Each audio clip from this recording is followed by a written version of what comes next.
Rounding out the presentations at the UDP press conference on COVID-19, Leader of the Opposition, Honorable Patrick Faber, reiterated the need for this government to make testing completely free and accessible. The UDP calls on the government to make testing free, and we absolutely criticize the move by the government to privatize the testing, because apart from it being a hustle, and you've heard us speak about that, the low cost of the acquisition of these tests for what the private hospitals or companies are charging for testing, it's ridiculous, and the government must arrest it by making these tests free. And we recognize their efforts. I think it is at the Civic Center here in Belize City and Belmopan, but that is not enough. Testing must be free everywhere. We should be testing.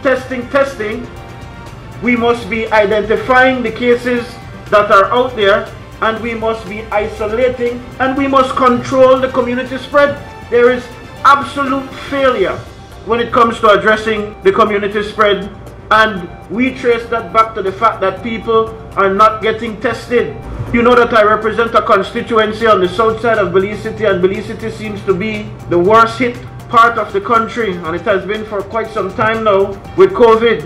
And if I tell you how many people have been affected by COVID, and you check with the people who are in their surroundings, who will tell you, I don't know if I have it because I cannot pay $75, $100, $150 to get a rapid test.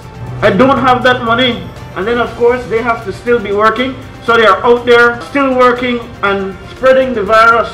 This is why we have the problem with community spread, and the government fails absolutely at addressing that matter. So we call on the government this morning to make testing free everywhere in this country.